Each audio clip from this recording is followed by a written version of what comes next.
Welcome to all of you. ਅੱਜ ਆਪਾਂ ਗੱਲ ਕਰਨੀ ਹੈਗੀ ਆ ਆਇਸ ਰਾਈਟਿੰਗ ਟਾਸਕ 2 ਦੀ। ਤਾਂ ਫਸਟ ਆਫ ਆਲ ਆਪਾਂ ਜਿਹੜੀ ਸਟੇਟਮੈਂਟ ਦੇਖ ਲੈਂਦੇ ਹਾਂ। ਸਟੇਟਮੈਂਟ ਕੀ ਆਪਣੇ ਕੋਲੇ, nowadays more people are choosing to socialize online rather than face to face, it is negative positive ਔਰ ਨੈਗੇਟਿਵ ਡਿਵੈਲਪਮੈਂਟ। ਤਾਂ ਇਸ ਜਿਹੜੀ ਸਟੇਟਮੈਂਟ ਦੇ ਵਿੱਚ ਆਪਾਂ ਦੱਸਣਾ ਹੁੰਦਾ ਵਾ, ਆਪਾਂ ਨੂੰ ਇੱਕ ਸਟੇਟਮੈਂਟ ਦਿੱਤੀ ਹੁੰਦੀ ਹੈ, ਲਾਈਨ ਦਿੱਤੀ ਹੁੰਦੀ ਹੈ, ਤਾਂ ਉਹਦਾ ਆਪਾਂ ਦੇਖਣਾ ਹੁੰਦਾ ਕਿ ਉਹ ਪੋਜ਼ੀਟਿਵ ਉਹਦੇ ਜ਼ਿਆਦਾ ਹੈਗੇ ਜਾਂ ਨੈਗੇਟਿਵ ਹੈਗੇ ਆ। ਤਾਂ ਇਹ ਡਾਇਰੈਕਟ ਕੁਐਸਚਨ ਟਾਈਪ ਹੈਗੀ ਹੈ, ਤਾਂ ਇਹਦੇ ਵਿੱਚ ਆਪਾਂ ਪਾਰਸ਼ਲੀ ਨਹੀਂ ਜਾ ਸਕਦੇ ਵੀ ਪੋਜ਼ੀਟਿਵ ਵੀ ਲਿਖਣਾ ਨੈਗੇਟਿਵ ਵੀ ਲਿਖਣਾ, ਇੱਦਾਂ ਨਹੀਂ ਕਰਨਾ ਕਿਉਂਕਿ ਆਪਾਂ ਨੂੰ ਡਾਇਰੈਕਟ ਕੁਐਸਚਨ ਪਿਆ ਹੈ ਵਿੱਚ ਔਰ ਆ, ਉਹ ਕਹਿੰਦੇ ਪੋਜ਼ੀਟਿਵ ਆ ਜਾਂ ਨੈਗੇਟਿਵ ਆ, ਬਸ ਆਪਾਂ ਇੱਕ ਹੀ ਦੱਸਣਾ ਵਾ, ਜਾਂ ਪੋਜ਼ੀਟਿਵ ਜਾਂ ਨੈਗੇਟਿਵ। ਠੀਕ ਆ, ਤਾਂ ਆਪਣੇ ਕੋਲ ਦੋ ਪੁਆਇੰਟਸ ਹੋਣ, ਜੇ ਪੋਜ਼ੀਟਿਵ ਜਾ ਰਹੇ ਹਾਂ ਆਪਾਂ ਤਾਂ ਵੀ, ਜੇ ਨੈਗੇਟਿਵ ਜਾ ਰਹੇ ਹਾਂ ਤਾਂ ਵੀ। ਠੀਕ ਆ, ਤਾਂ ਇਹ ਫੁੱਲੀ ਆਪਣੇ 'ਤੇ ਡਿਪੈਂਡ ਹੁੰਦਾ ਕਿ ਆਪਾਂ ਪੋਜ਼ੀਟਿਵ ਜਾਣਾ ਕਿ ਨੈਗੇਟਿਵ। ਤਾਂ ਆਪਾਂ ਇਸ ਸੈਂਪਲ ਆਂਸਰ ਦੇ ਵਿੱਚ, ਇਹਦਾ ਮੈਂ ਜਿਹੜਾ ਸੈਂਪਲ ਆਂਸਰ ਦਊਂਗੀ ਉਹਦੇ ਵਿੱਚ ਆਪਾਂ ਸਾਰੀ ਗੱਲ ਕਰਾਂਗੇ ਵੋਕੈਬ ਦੀ, ਸੈਂਟੈਂਸ ਵੇਰੀਏਸ਼ਨਸ ਦੀ, ਹੈ ਨਾ। ਤਾਂ ਸਾਰੀ ਗੱਲ ਕਰਦੇ ਹਾਂ ਆਪਾਂ ਵੀ ਕਿੱਦਾਂ ਲਿਖ ਸਕਦੇ ਹਾਂ। ਫਸਟ ਆਫ ਆਲ ਆਪਾਂ ਦੇਖਦੇ ਹਾਂ ਇੰਟਰੋ ਕਿੱਦਾਂ ਕਰਨੀ ਆ। ਹੁਣ ਦੇਖੋ, ਆਪਾਂ ਜਿਹੜਾ ਫਸਟ ਆਫ ਆਲ ਰੀਫਰੇਸ ਕਰਨੀ ਹੈਗੀ ਹੈ, ਜਿਹੜੀ ਲਾਈਨ ਦਿੱਤੀ ਹੈ ਮੇਨ ਆਪਾਂ ਨੂੰ ਉਹਦੀ ਰੀਫਰੇਸ, ਫਿਰ ਆਪਾਂ ਥੀਸਿਸ ਲਾਈਨ ਦੇਣੀ ਹੈ। ਤਾਂ ਪਹਿਲਾਂ ਆਪਾਂ ਰੀਫਰੇਸ ਦੀ ਗੱਲ ਕਰਦੇ ਹਾਂ। more and more people meet and talk their friends online instead of in person. ਕੀ ਉਹ ਕਹਿੰਦੇ ਹੈ ਕਿ ਜਿਹੜੇ ਜ਼ਿਆਦਾ ਲੋਕ ਉਹ ਔਨਲਾਈਨ ਫਰੈਂਡਸ ਬਣਾਉਂਦੇ ਹੈਗੇ ਆ, ਇੰਸਟੈਡ ਦਾ ਮਤਲਬ ਹੁੰਦਾ ਬਜਾਏ ਕਿ ਉਹ ਮਤਲਬ ਕਿ ਫੇਸ ਟੂ ਫੇਸ ਮਿਲਣ। ਠੀਕ ਹੈ, ਤਾਂ ਆਪਾਂ ਇਨ ਪਰਸਨ ਕਰਤਾ ਫੇਸ ਟੂ ਫੇਸ ਦੀ ਜਗ੍ਹਾ 'ਤੇ, ਹੈ ਨਾ। ਤਾਂ ਮੋਰ ਉੱਥੇ ਆਪਾਂ ਨੂੰ ਸਟੇਟਮੈਂਟ ਦੇ ਵਿੱਚ ਸੀਗਾ more people are choosing to socialise online, ਤਾਂ ਆਪਾਂ ਲਿਖਤਾ talk to their friends online. ਠੀਕ ਆ, ਤਾਂ ਇਸ ਤਰ੍ਹਾਂ ਆਪਾਂ ਰੀਫਰੇਸ ਕਰ ਦਿੱਤਾ। ਤਾਂ ਹੁਣ ਆਪਣੀ ਗੱਲ ਆ ਗਈ ਥੀਸਿਸ ਲਾਈਨ ਦੀ। ਥੀਸਿਸ ਲਾਈਨ 'ਚ ਆਪਾਂ ਆਪਣਾ ਜਿਹੜਾ ਵਿਊ ਦੇਣਾ ਹੈਗਾ ਵੀ ਇਹ ਪੋਜ਼ੀਟਿਵ ਆ ਔਰ ਨੈਗੇਟਿਵ ਆ। ਠੀਕ ਆ, ਤਾਂ ਆਪਾਂ ਗੱਲ ਕਰਦੇ ਹਾਂ ਇਨ ਮਾਈ ਪਰਸਪੈਕਟਿਵ ਦਾ ਮਤਲਬ ਹੁੰਦਾ ਹੈਗਾ ਓਪੀਨੀਅਨ। ਠੀਕ ਆ, ਮੇਰਾ ਓਪੀਨੀਅਨ ਜਿਹੜਾ ਹੈਗਾ perspective, this is a negative development. ਕਿ ਆਪਾਂ ਜਿਹੜਾ ਇਹ ਆਪਾਂ ਸੋਚ ਰਹੇ ਹਾਂ, ਮੇਰਾ ਜਿਹੜਾ ਇਹ ਕਹਿੰਦਾ ਇਹ ਵੀ ਮੇਰਾ ਵਿਊ ਹੈਗਾ ਕਿ ਨੈਗੇਟਿਵ ਡਿਵੈਲਪਮੈਂਟ ਹੈ। ਐਜ਼ ਕਿਉਂ ਆ, ਹੁਣ ਆਪਾਂ ਉਹ ਵੀ ਦੱਸਣਾ ਰੀਜ਼ਨ। ਠੀਕ ਆ, ਥੀਸਿਸ ਲਾਈਨ 'ਚ ਕਲੀਅਰ ਕਰ ਦੇਣਾ। As it's not only impact the physical, ਤੁਸੀਂ ਇਹ ਇੱਕ ਸੈਂਟੈਂਸ ਟਾਈਪ ਹੈਗੀ ਹੈ, ਤੁਸੀਂ ਇਹ ਐਡ ਕਰ ਸਕਦੇ ਆਪਣੇ ਐਸੇ ਵਿੱਚ।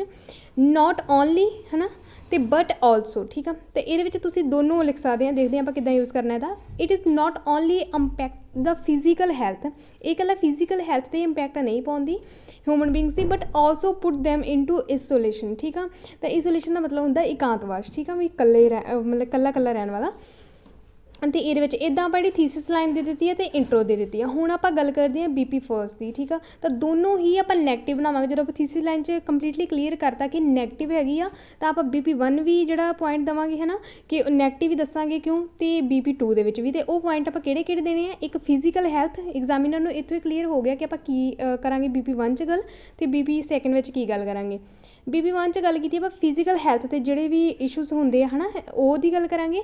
ਤਾਂ ਸੈਕਿੰਡ ਦੇ ਵਿੱਚ ਆਪਾਂ ਜਿਹੜਾ ਆਈਸੋਲੇਸ਼ਨ ਦੀ ਗੱਲ ਕਰਾਂਗੇ ਵੀ ਉਹ ਜਿਹੜੇ ਇਕੱਲੇ ਰਹਿਣ ਲੱਗ ਜਾਂਦੇ ਆ। ਠੀਕ ਆ, ਤਾਂ ਹੁਣ ਆਪਾਂ ਫਸਟ BP ਦੀ ਗੱਲ ਕਰਦੇ ਹਾਂ, ਹੈਲਥ ਇਸ਼ੂਜ਼ 'ਤੇ। ਠੀਕ ਆ, ਦ ਮੇਨ ਡਰਾਬੈਕਸ, ਤਾਂ ਡਰਾਬੈਕਸ ਆਪਾਂ ਲਿਖ ਦਿੱਤਾ ਹੈਗਾ ਵੀ ਇੱਕ ਹਾਨੀ ਕੀ ਆ ਆਫ ਸੋਸ਼ਲਾਈਜ਼ਿੰਗ ਔਨਲਾਈਨ ਸੋਸ਼ਲਾਈਜ਼ਿੰਗ ਹੋਣ ਦੇ is that it is adverse effect. ਇੱਕ ਵੋਕੈਬ ਦਾ ਵਰਡ ਹੈਗਾ, ਤੁਸੀਂ ਲਿਖ ਸਕਦੇ ਇਹਨੂੰ। ਇਹ ਐਡਵਰਸ ਆਪਾਂ ਉਦੋਂ ਯੂਜ਼ ਕਰਦੇ ਹਾਂ ਜਦੋਂ ਬੁਰੇ ਪ੍ਰਭਾਵ, ਓਨਲੀ ਜਿਹੜੇ ਨੈਗੇਟਿਵ, ਹੈ ਨਾ, ਇਫੈਕਟ ਹੁੰਦੇ ਉਹਨਾਂ ਲਈ ਯੂਜ਼ ਕਰਦੇ ਆਪਾਂ ਐਡਵਰਸ ਇਫੈਕਟਸ ਔਨ ਹੈਲਥ। ਤਾਂ ਆਪਾਂ ਜਿਹੜੀ ਮੇਨ ਸਟੇਟਮੈਂਟ ਦੇ ਦਿੱਤੀ ਹੈ। ਠੀਕ ਆ, ਉਸ ਤੋਂ ਬਾਅਦ ਕੀ ਆਪਾਂ ਕਰਨਾ, ਜਦੋਂ ਟਾਸਕ ਸਟੇਟਮੈਂਟ ਦੇ ਦਿੱਤੀ ਆਪਾਂ, ਫਸਟ ਆਪਣੀ ਹੈਗੀ ਟਾਸਕ ਸਟੇਟਮੈਂਟ, ਤਾਂ ਸੈਕਿੰਡ ਆਪਾਂ ਕੀ ਕਰਨਾ ਹੈਗਾ, ਐਕਸਪਲੇਨੇਸ਼ਨ ਕਰਨੀ ਹੈ। ਠੀਕ ਆ, ਤਾਂ ਜਦੋਂ ਆਪਾਂ ਐਕਸਪਲੇਨੇਸ਼ਨ ਕਰਤੀ ਉਸ ਤੋਂ ਬਾਅਦ ਆਪਾਂ ਐਗਜ਼ਾਮਪਲ ਐਡ ਕਰਨੀ ਹੈਗੀ ਹੈ। ਠੀਕ ਆ, ਤਾਂ ਫਿਰ ਆਪਾਂ ਰਿਜ਼ਲਟ ਕੱਢਣਾ ਵਾ। ਇਸੇ ਤਰ੍ਹਾਂ ਹੀ ਆਪਾਂ BP ਕਰਨਾ। ਠੀਕ ਆ, BP2 ਕਰਨਾ। ਤਾਂ ਹੁਣ ਆਪਣੀ ਜਿਹੜੀ ਐਕਸਪਲੇਨੇਸ਼ਨ ਦੀ ਵਾਰੀ ਹੈਗੀ। ਸਟੇਟਮੈਂਟ ਤਾਂ ਆਪਾਂ ਜਿਹੜੀ ਫਸਟ ਦੇ ਦਿੱਤੀ ਹੈਗੀ ਹੈ, ਫਸਟ ਕੀ ਆਪਾਂ ਫੈਕਟਸ ਦੱਸਦਾ ਵੀ ਹੈਲਥ ਇਸ਼ੂਜ਼ 'ਤੇ ਆ। ਤਾਂ ਸੈਕਿੰਡ ਆਪਾਂ ਹੁਣ ਜਿਹੜੀ ਐਕਸਪਲੇਨੇਸ਼ਨ ਕਰਨੀ ਆ ਉਹਦੇ ਲਈ ਆਪਾਂ ਕਨੈਕਟਰ ਯੂਜ਼ ਕੀਤਾ, ਟੂ ਐਕਸਪਲੇਨ ਇਟ। ਤਾਂ ਐਕਸਪਲੇਨ ਇਟ ਤੋਂ ਬਾਅਦ ਆਪਾਂ ਕੋਮਾ ਯੂਜ਼ ਕੀਤਾ। ਤਾਂ ਇਹ ਇੱਕ ਕੰਪਲਸਰੀ ਆ, ਜਦੋਂ ਵੀ ਆਪਾਂ ਕਨੈਕਟਰ ਯੂਜ਼ ਕਰਾਂਗੇ ਕਿਤੇ ਵੀ। ਠੀਕ ਆ, ਤਾਂ ਤੁਸੀਂ ਇਹਨੂੰ ਜਿਹੜੇ ਕੋਮੇ ਨੂੰ ਪੱਕਾ ਮਤਲਬ ਕਿ ਯੂਜ਼ ਕਰਨਾ ਹੀ ਹੈਗਾ। ਇੰਡੀਵਿਜੂਅਲਸ ਹੂ ਕੌਨਸਟੈਂਟਲੀ ਯੂਜ਼ ਔਨਲਾਈਨ ਪਲੇਟਫਾਰਮਸ, ਤਾਂ ਜਿਹੜੇ ਉਹ ਕਹਿੰਦੇ ਇੰਡੀਵਿਜੂਅਲ ਹੈਗੇ ਆ ਔਨਲਾਈਨ ਪਲੇਟਫਾਰਮ ਯੂਜ਼ ਕਰਦੇ ਆ, ਯੂਜ਼ਲੀ ਕੰਪਲੇਨ, ਤਾਂ ਉਹ ਜਿਹੜੇ ਅਕਸਰ ਹੀ ਇਹ ਕੰਪਲੇਨ ਕਰਦੇ ਹੈਗੇ ਆ about severe eye burning cause because of strain. ਤਾਂ ਸਟ੍ਰੇਨ ਜਿਹੜਾ ਵਰਡ ਹੈਗਾ ਗਾ ਉਹ ਯੂਜ਼ ਕਰਦੇ ਹਾਂ ਆਪਾਂ ਤਣਾਅ ਲਈ। ਠੀਕ ਆ, ਜਿਹੜੀ ਚਿੰਤਾ। ਤਾਂ ਉਹ ਕਹਿੰਦੇ ਵੀ ਜਿਹੜੇ ਲੋਕ ਜ਼ਿਆਦਾ ਪਲੇਟਫਾਰਮਸ ਯੂਜ਼ ਕਰਦੇ ਹੈਗੇ ਔਨਲਾਈਨ, ਹੈ ਨਾ, ਤਾਂ ਉਹ ਇਹ ਮਤਲਬ ਕਿ ਕੰਪਲੇਨ ਕਰਦੇ ਆ ਕਿ ਉਹਨਾਂ ਨੂੰ ਆਈ ਬਰਨਿੰਗ ਦੀ ਪ੍ਰੋਬਲਮ ਹੁੰਦੀ ਹੈ। ਠੀਕ ਆ, ਬਿਕੋਜ਼ ਆਫ ਸਟਰੈਸ, ਕਿਉਂਕਿ ਜਦੋਂ ਉਹ ਜ਼ਿਆਦਾ ਮਤਲਬ ਕਰਦੇ ਹੈਗੇ ਤਾਂ ਉਹਨੂੰ ਤਣਾਅ ਰਹਿੰਦਾ ਹੈਗਾ ਜਦੋਂ ਜ਼ਿਆਦਾ ਯੂਜ਼ ਕਰਦੇ ਆ, ਤਾਂ ਫਿਰ ਉਹਨਾਂ ਨੂੰ ਕੀ ਆਈ ਬਰਨਿੰਗ ਦੀ ਪ੍ਰੋਬਲਮ ਹੁੰਦੀ ਹੈ। ਠੀਕ ਆ, ਤਾਂ ਅੱਗੇ ਆਪਾਂ ਕੀ ਕੀਤਾ, also in some cases they have reported about their eyesight getting poor. ਤਾਂ ਉਹਨਾਂ ਨੇ ਇਹ ਵੀ ਉਹ ਰਿਵੀਲ ਕਰਦੇ ਹੈਗੇ ਕਿ ਜਿਹੜੀ ਉਹਨਾਂ ਦੀ ਆਈਸਾਈਟ ਵੀ ਆ ਉਹ ਵੀ ਪੂਅਰ ਹੋ ਜਾਂਦੀ ਹੈ। ਠੀਕ ਆ, ਦੇਖੋ ਟਾਸਕ ਸਟੇਟਮੈਂਟ ਵਿੱਚ ਆਪਾਂ ਇਹ ਦੱਸਤਾ ਕਿ ਇਹਦੇ ਹੈਲਥ ਇਸ਼ੂਜ਼ ਆ, ਹੈ ਨਾ। ਤਾਂ ਹੁਣ ਆਪਾਂ ਜਿਹੜਾ ਐਕਸਪਲੇਨੇਸ਼ਨ ਵਿੱਚ ਦੱਸਿਆ ਵੀ ਕਿੱਦਾਂ ਵਾ, ਹੈ ਨਾ, ਅਤੇ ਕਿਹੜੇ ਕਿਹੜੇ ਹੈਲਥ ਇਸ਼ੂਜ਼ ਹੈਗੇ ਆ, ਤਾਂ ਆਪਾਂ ਹੁਣ ਉਹ ਦੱਸਤਾ।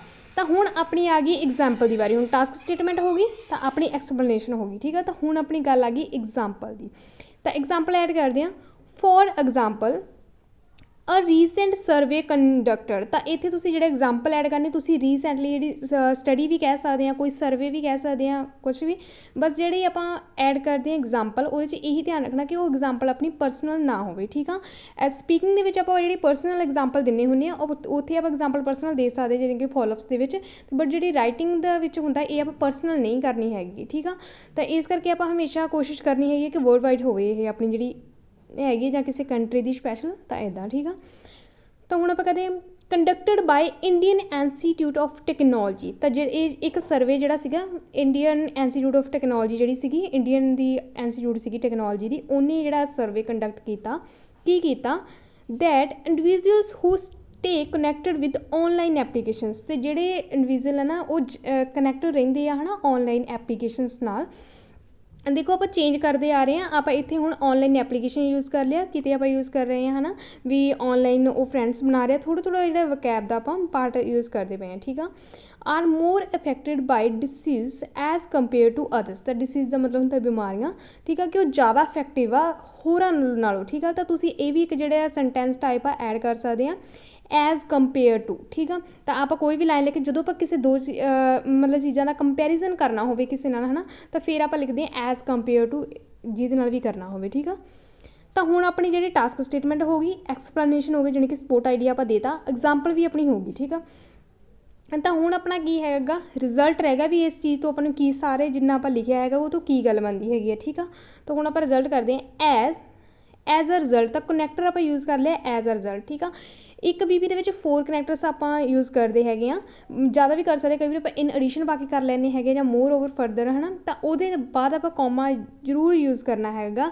ਲਾਈਕ ਫਸਟ ਆਪਾਂ ਜਿਹੜਾ ਕਰਦੇ ਹੁੰਦੇ ਹਾਂ ਟੂ ਬਿਗਨ ਵਿਦ ਜਾਂ, ਹੈ ਨਾ, ਕੁਛ ਵੀ, ਤਾਂ ਉਸ ਤੋਂ ਬਾਅਦ ਆਪਾਂ ਕਰਦੇ ਹੁੰਦੇ ਹਾਂ ਵੀ ਟੂ ਐਕਸਪਲੇਨ ਇਟ ਜਾਂ ਇਲੈਬੋਰੇਟ ਇਟ, ਫਿਰ ਐਗਜ਼ਾਮਪਲ ਦਿੰਦੇ ਹੈਗੇ ਆ ਨਾ, ਤਾਂ ਫਿਰ ਜਿਹੜਾ ਇਫੈਕਟ ਦਿੰਦੇ ਹੈਗੇ ਆ, ਤਾਂ ਸਾਰਿਆਂ ਲਈ ਆਪਾਂ ਜਿਹੜਾ ਕੌਮਾ ਯੂਜ਼ ਕਰਦੇ ਹਾਂ। As a result it would harmful for people as well as their upcoming generation. ਤਾਂ ਉਹ ਕਹਿੰਦੇ ਜਿਹੜੇ ਇਹ ਹਾਰਮਫੁਲ ਹੋਊਗਾ ਪੀਪਲਸ ਲਈ, ਤਾਂ ਉਹਨਾਂ ਦੀ ਜਿਹੜੀ ਅਪਕਮਿੰਗ ਜਨਰੇਸ਼ਨ ਹੋਊਗੀ, ਆਉਣ ਵਾਲੀ ਜਨਰੇਸ਼ਨ ਆ, ਉਹਦੇ ਲਈ ਵੀ ਇਹ ਓਨਾ ਹੀ ਹਾਰਮਫੁਲ ਹੋਊਗਾ। ਠੀਕ ਆ, ਤਾਂ ਇਹ ਵੀ ਤੁਸੀਂ ਸੈਂਟੈਂਸ ਜਿਹੜੀ ਆਪਣੀ ਟਾਈਪ ਐਡ ਹੋਊਗੀ ਐਜ਼ ਵੈਲ ਐਜ਼। ਠੀਕ ਆ, ਅਤੇ ਜਦੋਂ ਸੇਮ ਹੀ ਇੱਕ ਚੀਜ਼ ਹੋਰ ਹੋਵੇ ਤਾਂ ਉਦੋਂ ਆਪਾਂ ਐਜ਼ ਵੈਲ ਐਜ਼ ਯੂਜ਼ ਕਰ ਲੈਂਦੇ ਹਾਂ। ਠੀਕ ਆ, ਤਾਂ ਇਹ ਹੋ ਗਿਆ ਹੁਣ ਆਪਣਾ ਇੰਟਰੋ। ਠੀਕ ਆ, ਇੰਟਰੋ ਵਿੱਚ ਆਪਾਂ ਕੀ ਕੀਤਾ, ਫਸਟ ਆਫ ਆਲ ਆਪਾਂ ਰੀਫਰੇਸ ਕਰਤੀ। ਠੀਕ ਆ, ਫਿਰ ਉਸ ਤੋਂ ਬਾਅਦ ਕੀ ਆਪਾਂ ਆਪਣਾ ਜਿਹੜਾ ਓਪੀਨੀਅਨ ਦੇਤਾ। ਠੀਕ ਆ, ਆਪਣੀ ਇੱਦਾਂ ਕੰਪਲੀਟ ਹੋ ਗਈ ਇੰਟਰੋ। ਫਿਰ ਆਪਣਾ ਜਿਹੜਾ ਸੀਗਾ BP1। ਠੀਕ ਆ, BP1 'ਚ ਆਪਾਂ ਜਿਹੜੀਆਂ 4 ਥਿੰਗਸ ਐਡ ਕੀਤੀਆਂ, ਟਾਸਕ ਸਟੇਟਮੈਂਟ, ਠੀਕ ਆ, ਐਕਸਪਲੇਨੇਸ਼ਨ ਅਤੇ ਐਗਜ਼ਾਮਪਲ ਅਤੇ ਰਿਜ਼ਲਟ। ਠੀਕ ਆ, ਤਾਂ 4 ਚੀਜ਼ਾਂ ਨਾਲ ਆਪਣਾ ਜਿਹੜਾ BP1 ਕੰਪਲੀਟ ਹੋ ਗਿਆ। ਅਤੇ ਇੱਥੋਂ ਆਪਾਂ ਜਿਹੜਾ ਨੈਗੇਟਿਵ ਦੱਸਿਆ ਵਾ ਵੀ ਨੈਗੇਟਿਵ ਕਿਉਂ ਹੈਗੀ ਹੈ। ਠੀਕ ਆ, ਕਿਉਂਕਿ ਹੈਲਥ ਇਫੈਕਟ ਹੈਗੇ ਆ। ਠੀਕ ਆ, ਤਾਂ ਹੁਣ ਆਪਾਂ ਗੱਲ ਕਰਦੇ ਹੈਗੇ ਆ BP2 ਦੀ। ਇਹ ਵੀ ਆਪਣਾ ਨੈਗੇਟਿਵ ਹੀ ਹੋਊਗਾ। ਹੁਣ ਉਹ ਵੀ ਨੈਗੇਟਿਵ ਇੰਪੈਕਟ ਹੀ ਦੱਸਦੇ ਆਪਾਂ ਵੀ ਜਦੋਂ ਲੋਕ ਜ਼ਿਆਦਾ ਜਿਹੜਾ ਸੋਸ਼ਲ ਐਪਸ ਯੂਜ਼ ਕਰਦੇ ਆ ਨਾ, ਜਾਂ ਉਦੋਂ ਉਹ ਮਤਲਬ ਕਿ ਉਦੋਂ ਫਰੈਂਡ ਬਣਾਉਂਦੇ ਹੈਗੇ ਆ, ਮਤਲਬ ਕਿ ਟੈਕਨੋਲੋਜੀ ਦੀ ਹੈਲਪ ਦੇ ਨਾਲ, ਹੈ ਨਾ, ਫੇਸ ਟੂ ਫੇਸ ਘੱਟ ਮਿਲਦੇ ਹੈਗੇ ਆ, ਤਾਂ ਉਹਦਾ ਕੀ ਇੰਪੈਕਟ ਆ। ਠੀਕ ਆ, ਉਹ ਵੀ ਆਪਾਂ ਨੈਗੇਟਿਵ ਹੀ ਬਣਾਵਾਂਗੇ। BP ਜਿਹੜਾ ਡਾਇਰੈਕਟ ਕੁਐਸਚਨ ਹੁੰਦਾ ਉਹਦੇ ਵਿੱਚ ਆਪਾਂ ਇਹ ਨਹੀਂ ਕਰਨਾਗਾ ਵੀ ਇੱਕ ਪੋਜ਼ੀਟਿਵ ਦਾ ਬਣਾਤਾ ਇੱਕ ਨੈਗੇਟਿਵ ਦਾ। ਜਦੋਂ ਉਹਨਾਂ ਨੇ ਔਰ ਪਾ ਕੇ ਪੁੱਛਿਆ ਕਿ ਪੋਜ਼ੀਟਿਵ ਆ ਜਾਂ ਨੈਗੇਟਿਵ ਆ, ਇੱਕ ਹੀ ਚੀਜ਼ ਦੱਸਣੀ ਆਪਾਂ ਵੀ ਨੈਗੇਟਿਵ ਆ ਕਿ ਪੋਜ਼ੀਟਿਵ ਆ, ਸਿੱਧਾ ਉਹਨਾਂ ਨੇ ਆਪਣੇ 'ਤੇ ਛੱਡਤਾ ਕਿ ਤੁਸੀਂ ਦੱਸੋ ਵੀ ਪੋਜ਼ੀਟਿਵ ਆ ਜਾਂ ਨੈਗੇਟਿਵ। ਤਾਂ ਆਪਾਂ ਇਹ ਨਹੀਂ ਕਹਿਣਾ ਵੀ ਇਹਦੇ ਪੋਜ਼ੀਟਿਵ ਵੀ ਹੈਗੇ ਨੈਗੇਟਿਵ ਵੀ ਹੈਗੇ। ਠੀਕ ਆ, ਤਾਂ ਇੱਕ ਪਾਸੇ ਜਾਣਾ ਵਾ, ਤਾਂ ਦੋਨੋਂ BP ਇੱਕ ਦੇ ਲਿਖਣੇ ਆ। ਤਾਂ ਹੁਣ ਆਪਾਂ ਗੱਲ ਕਰਦੇ ਹਾਂ another negative impact of socializing online. ਤਾਂ ਅਨਦਰ ਜਿਹੜਾ ਨੈਗੇਟਿਵ ਇਫੈਕਟ ਆ ਉਹ ਕੀ ਆ, is that it is creating huge communication gap among people. ਠੀਕ ਆ, because of which they are getting isolated. ਤਾਂ ਇਹ ਜਿਹੜਾ ਕਮਿਊਨੀਕੇਸ਼ਨ ਦੇ ਵਿੱਚ ਬਹੁਤ ਜ਼ਿਆਦਾ ਜਿਹੜਾ ਗੈਪ ਆਉਂਦਾ ਹੈਗਾ। ਕਿੱਦਾਂ ਗੈਪ ਆਉਂਦਾ, ਜਦੋਂ ਜ਼ਿਆਦਾ ਸੋਸ਼ਲਾਈਜ਼ ਇੰਟਰਨੈਟ 'ਤੇ ਹੁੰਦੇ ਹੈਗੇ ਆ, ਅਤੇ ਜਿਹੜੇ ਜ਼ਿਆਦਾ ਗੱਲਬਾਤ ਕਰਨੀ ਹੈ ਨਾ ਦੂਸਰੇ ਆਮ ਫੇਸ ਟੂ ਫੇਸ, ਤਾਂ ਉਹਦੇ ਵਿੱਚ ਜਿਹੜਾ ਕਾਫੀ ਗੈਪ ਪੈ ਜਾਂਦਾ ਹੈਗਾ। ਠੀਕ ਆ, ਅਤੇ ਉਹ ਜਿਹੜੇ ਕੀ ਆ ਆਈਸੋਲੇਟਡ ਹੋ ਜਾਂਦੇ ਹੈਗੇ, ਇਕਾਂਤਵਸ਼ ਹੋ ਜਾਂਦੇ ਆ। ਤਾਂ ਹੁਣ ਇਹ ਆਪਣੀ ਸੀਗੀ ਟਾਸਕ ਸਟੇਟਮੈਂਟ, ਮੇਨ ਰੀਜ਼ਨ ਦੇ ਦਿੱਤਾ ਕੀ ਗੱਲ ਆ। ਤਾਂ ਹੁਣ ਆਪਾਂ ਜਿਹੜੀ ਐਕਸਪਲੇਨੇਸ਼ਨ ਕਰਨੀ ਹੈ, ਤਾਂ ਜਿਹੜੇ ਫਸਟ ਵੀ ਵਿੱਚ ਆਪਾਂ ਲਿਖਿਆ ਸੀ ਟੂ ਐਕਸਪਲੇਨ ਇਟ, ਤਾਂ ਹੁਣ ਆਪਾਂ ਕਰਾਂਗੇ ਟੂ ਇਲੈਬੋਰੇਟ ਇਟ। ਠੀਕ ਆ, ਦਿਸ ਟਰੈਂਡ ਮੇਕਸ them ਫੀਲ ਡਿਪਰਾਈਵਡ। ਠੀਕ ਆ, ਤਾਂ ਜਿਹੜਾ ਇਹ ਟਰੈਂਡ ਹੈਗਾ ਕਿ ਉਹਨਾਂ ਨੂੰ ਵਾਂਝੇ ਰੱਖਦਾ ਹੈਗਾ। ਠੀਕ ਆ, ਇਸ ਚੀਜ਼ ਤੋਂ ਕਿ ਹਿਊਮਨ ਟੱਚ ਤੋਂ, ਆਫ ਹਿਊਮਨ ਟੱਚ। ਤਾਂ ਡਿਪਰਾਈਵ ਦਾ ਮਤਲਬ ਹੁੰਦਾ ਹੈਗਾ ਵਾਂਝੇ। ਠੀਕ ਆ, ਆਪਾਂ ਕਹਿੰਦੇ ਕਿਸੇ ਗੱਲ ਤੋਂ ਵਾਂਝਾ ਰਹਿ ਗਿਆ, ਇਹਦਾ ਮਤਲਬ ਹੁੰਦਾ ਕਿ ਹਿਊਮਨ ਟੱਚ, ਮਤਲਬ ਕਿ this trend makes them feel deprived of human touch. Human touch ਤੋਂ ਉਹਨਾਂ ਨੂੰ ਵਾਂਝੇ ਰੱਖਦਾ ਹੈਗਾ। ਠੀਕ ਆ, ਐਂਡ ਫੀਲ ਅਲੋਨ, ਅਤੇ ਉਹ ਜਿਹੜਾ ਕਿ ਇਕੱਲਾਪਨ ਫੀਲ ਕਰਦੇ ਹੈਗੇ ਆ। ਠੀਕ ਆ, ਤਾਂ ਇਹ ਹੁਣ ਆਪਾਂ ਐਕਸਪਲੇਨੇਸ਼ਨ ਦੱਸਦੀ ਕਿ ਕਿੱਦਾਂ, ਠੀਕ ਆ, ਕਿਵੇਂ ਇਹ ਗੈਪ ਪੈ ਰਿਹਾ ਹੈਗਾ। ਹੁਣ ਆਪਣੀ ਗੱਲ ਆ ਗਈ ਫੋਰ ਇੰਸਟਾਂਸ, ਤਾਂ ਆਪਣੀ ਐਗਜ਼ਾਮਪਲ ਦੀ ਗੱਲ ਆ ਗਈ। ਪਹਿਲਾਂ ਆਪਾਂ ਫੋਰ ਐਗਜ਼ਾਮਪਲ ਲਿਖਿਆ ਸੀ, ਹੁਣ ਇੰਸਟਾਂਸ ਲਿਖਾਂਗੇ। ਠੀਕ ਆ, ਅ ਸਰਵੇ ਵਾਜ਼ ਕੰਡਕਟਡ ਬਾਈ BBC ਨਿਊਜ਼ ਚੈਨਲ। ਠੀਕ ਆ, ਤਾਂ ਨਿਊਜ਼ ਚੈਨਲ ਦੇ ਦੁਆਰਾ ਇੱਕ ਜਿਹੜਾ ਸਰਵੇ ਉਹ ਕੰਡਕਟ ਹੋਇਆ। Found that the main reason behind arguments. ਤਾਂ ਠੀਕ ਆ, ਆਰਗੂਮੈਂਟਸ ਦੀ ਗੱਲ ਕੀਤੀ ਆਪਾਂ ਇੱਥੇ ਕਿ ਜਿਹੜਾ ਮੇਨ ਰੀਜ਼ਨ ਹੈ ਨਾ ਆਰਗੂਮੈਂਟਸ ਦੇ ਸਰਵੇ ਦੇ according is spending unlimited time on social network. ਤਾਂ ਜਿਹੜਾ ਸੋਸ਼ਲ ਨੈਟਵਰਕ 'ਤੇ ਜ਼ਿਆਦਾ ਟਾਈਮ ਸਪੈਂਡ ਕਰਦੇ ਆ rather than to improve communication skill by face to face. ਤੁਹਾਡੀ ਫੇਸ ਟੂ ਫੇਸ ਨਹੀਂ ਕੋਸ਼ਿਸ਼ ਕਰਦੇ ਹੈਗੇ ਕਿ ਸਾਡੀ ਕਮਿਊਨੀਕੇਸ਼ਨ ਜਿਹੜੀ ਸਕਿੱਲ ਹੈਗੀ ਆ ਉਹ ਇੰਪਰੂਵ ਹੋਵੇ, ਤਾਂ ਉਹ ਸੋਸ਼ਲਾਈਜ਼ਿੰਗ ਰਹਿੰਦੀ ਆ ਜ਼ਿਆਦਾ। ਠੀਕ ਆ, ਅਤੇ ਇਹ ਆਪਣਾ ਜਿਹੜਾ ਉਹ ਹੋ ਗਈ ਐਗਜ਼ਾਮਪਲ। ਤਾਂ ਹੁਣ ਆਪਾਂ ਇਹਦਾ ਐਟ ਦਾ ਐਂਡ ਰਿਜ਼ਲਟ ਕੱਢਣਾ ਕਿ ਰਿਜ਼ਲਟ ਕੀ ਮਿਲਦਾ। ਠੀਕ ਆ, ਹੈਂਸ ਤਾਂ ਆਪਾਂ ਉੱਥੇ ਐਜ਼ ਅ ਰਿਜ਼ਲਟ ਲਾਇਆ BP ਫਸਟ ਵਿੱਚ, ਤਾਂ BP ਸੈਕਿੰਡ ਵਿੱਚ ਆਪਾਂ ਲਾ ਰਹੇ ਹਾਂ ਹੈਂਸ। ਠੀਕ ਆ, ਆਪਣੇ ਜਿਹੜੇ ਕਨੈਕਟਰ ਹੈਗੇ ਆ ਜਿਹੜੇ ਫਸਟ ਦੇ ਵਿੱਚ ਆਪਾਂ ਲਾ ਦਿੱਤੇ ਉਹ ਸੈਕਿੰਡ 'ਚ ਨਹੀਂ ਲਾਉਣੇ, ਬਿਲਕੁਲ ਰਿਪੀਟ ਨਹੀਂ ਹੋਣੇ ਚਾਹੀਦੇ, ਤਾਂ ਆਪਾਂ ਵੱਖਰੇ ਵੱਖਰੇ ਯੂਜ਼ ਕਰਨੇ ਆ। ਠੀਕ ਆ, it may lead weak bonding among people. ਤਾਂ ਜਦੋਂ ਮਤਲਬ ਕਿ ਹੈ ਨਾ ਆਰਗੂਮੈਂਟਸ ਹੋਣਗੇ, ਆਪਾਂ ਐਗਜ਼ਾਮਪਲ ਦੇਤੀ ਕਿ ਆਰਗੂਮੈਂਟਸ ਹੋਣਗੇ ਹੈ ਨਾ, ਅਤੇ ਗੈਪ ਕਮਿਊਨੀਕੇਸ਼ਨ ਗੈਪ ਹੋਊਗਾ। ਠੀਕ ਆ, ਤਾਂ ਫਿਰ ਇਹ ਕਿਹੜੀ ਚੀਜ਼ ਨੂੰ ਲੀਡ ਕਰੂਗਾ ਕਿ ਜਿਹੜੇ ਉਹਨਾਂ ਦੇ ਬੌਂਡਿੰਗ ਹੋਣਗੇ, ਰਿਲੇਸ਼ਨਸ਼ਿਪ ਹੋਣਗੇ, ਉਹਨਾਂ ਨੂੰ ਜਿਹੜਾ ਕਿ ਵੀਕ ਕਰੂਗਾ। ਠੀਕ ਆ, ਪਰ ਰਿਲੇਸ਼ਨਸ਼ਿਪ ਦੀ ਜਗ੍ਹਾ 'ਤੇ ਇੱਥੇ ਬੌਂਡਿੰਗ ਯੂਜ਼ ਕੀਤਾ। ਤਾਂ ਹੁਣ ਐਟ ਦਾ ਐਂਡ ਆਪਾਂ ਕਰਾਂਗੇ ਕਨਕਲੂਡ। ਠੀਕ ਆ, ਇਹਨੂੰ ਸਾਰੇ ਐਸੇ ਨੂੰ ਜਿਹੜਾ ਆਪਾਂ ਲਿਖਤਾ ਇੰਟਰੋ ਦੇ ਵਿੱਚ ਕੀ ਲਿਖਿਆ BP1 BP2 ਉਹਨੂੰ ਆਪਾਂ ਜਿਹੜਾ ਕਨਕਲੂਡ ਕਰ ਦਾਂਗੇ। ਠੀਕ ਆ, ਤਾਂ ਕਨਕਲੂਡ ਕਰਨਾ ਕਿੱਦਾਂ ਵਾ, ਟੂ ਕਨਕਲੂਡ ਇਟ, ਪਹਿਲਾਂ ਤਾਂ ਕਨੈਕਟਰ ਯੂਜ਼ ਕਰ ਲਿਆ, ਫਿਰ ਕੌਮਾ ਯੂਜ਼ ਕਰ ਲਿਆ। ਠੀਕ ਆ, ਇਟ ਇਜ਼ ਅ ਡਿਸਟਰਕਟਿਵ। ਤਾਂ ਹੁਣ ਆਪਾਂ ਇੱਥੇ ਕੀ ਯੂਜ਼ ਕੀਤਾ ਡਿਸਟਰਕਟਿਵ। ਤਾਂ ਆਪਾਂ ਜਿਹੜਾ ਫਸਟ ਆਫ ਆਲ ਜਦੋਂ ਥੀਸਿਸ ਲਾਈਨ ਬਣਾਈ ਸੀਗੀ ਤਾਂ ਉਦੋਂ ਆਪਾਂ ਕੀ ਲਿਖਿਆ ਸੀਗਾ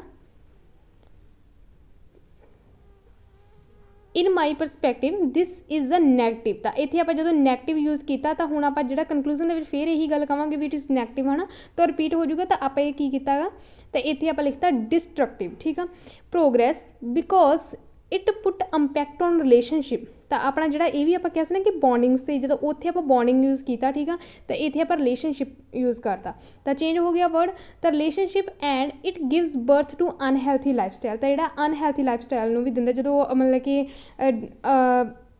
ਹੈਲਥ ਇਸ਼ੂਜ਼ ਹੋਣਗੇ ਹੈ ਨਾ, ਤਾਂ ਜਿਹੜਾ ਅਨਹੈਲਥੀ ਇੱਕ ਲਾਈਫ ਸਟਾਈਲ ਬਣ ਜਾਊਗਾ, ਅਤੇ ਇਹ ਉਸ ਨੂੰ ਵੀ ਮਤਲਬ ਕਿ ਬਰਥ ਦਿੰਦਾ ਹੈਗਾ ਅਨਹੈਲਥੀ ਲਾਈਫ ਸਟਾਈਲ ਨੂੰ। ਤਾਂ ਹੁਣ ਕਨਕਲੂਜਨ ਦੇ ਵਿੱਚ ਆਪਾਂ ਦੋਨੋਂ ਹੀ ਜਿਹੜਾ ਚੇਂਜ ਕਰਕੇ ਲਿਖਿਆ, ਮੀਨਿੰਗ ਸੇਮ ਆ ਬਟ ਆਪਾਂ ਜਿਹੜੇ ਵਰਡਸ ਚੇਂਜ ਕਰ ਦਿੱਤੇ। ਠੀਕ ਆ, ਤਾਂ ਇਸ ਤਰੀਕੇ ਨਾਲ ਆਪਾਂ ਜਿਹੜਾ ਕਨਕਲੂਜਨ ਕਰ ਦਿੰਦੇ ਹਾਂ। ਤਾਂ ਹੁਣ ਆਪਣਾ ਜਿਹੜਾ ਸੀਗਾ ਫਿਰ ਇੱਕ ਵਾਰੀ ਜਦੋਂ ਆਪਣੇ ਕੋਲ ਡਾਇਰੈਕਟ ਕੁਐਸਚਨ ਪੁੱਛਿਆ ਹੋਵੇ ਵੀ ਇਜ਼ ਪੋਜ਼ੀਟਿਵ ਔਰ ਨੈਗੇਟਿਵ ਡਿਵੈਲਪਮੈਂਟ, ਤਾਂ ਆਪਾਂ ਜਸਟ ਇਹ ਦੱਸਣਾ ਹੈਗਾ ਵੀ ਨੈਗੇਟਿਵ ਆ ਜਾਂ ਪੋਜ਼ੀਟਿਵ ਆ। ਠੀਕ ਆ, ਤਾਂ ਇੱਕ ਵਾਲੇ ਵੈਸੇ ਆਪਾਂ ਚੱਲ ਜਾਣਾ ਹੈਗਾ ਵੀ ਕੀ ਹੈਗੀ ਇਹ। ਠੀਕ ਆ, ਤਾਂ ਤੁਸੀਂ ਡਿਵੈਲਪਮੈਂਟ ਦੀ ਜਗ੍ਹਾ 'ਤੇ ਪ੍ਰੋਗਰੈਸ ਵੀ ਲਿਖ ਸਕਦੇ ਆ। ਠੀਕ ਆ, ਲਾਈਕ ਇੱਥੇ ਲਿਖਿਆ ਨਾ ਮੈਂ ਇਟ ਇਜ਼ ਨੈਗੇਟਿਵ ਡਿਵੈਲਪਮੈਂਟ, ਤਾਂ ਤੁਸੀਂ ਲਿਖ ਸਕਦੇ ਆ ਇਟਸ ਨੈਗੇਟਿਵ ਪ੍ਰੋਗਰੈਸ। ਠੀਕ ਆ, ਤਾਂ ਕੁਛ ਵੀ ਆਪਾਂ ਥੋੜ੍ਹੇ ਥੋੜ੍ਹੇ ਜਿਹੜੇ ਵਰਡ ਐਡ ਕਰ ਸਕਦੇ ਹਾਂ, ਇਹਦੇ ਨਾਲ ਜਿਹੜੀ ਆਪਣੀ ਰਾਈਟਿੰਗ ਇੰਪਰੂਵ ਹੋ ਜਾਂਦੀ ਆ। ਤਾਂ ਆਈ ਹੋਪ ਇਹ ਵੀਡੀਓ ਯੂਜ਼ਫੁਲ ਹੋਊਗੀ ਤੁਹਾਡੇ ਲਈ। Thanks for watching.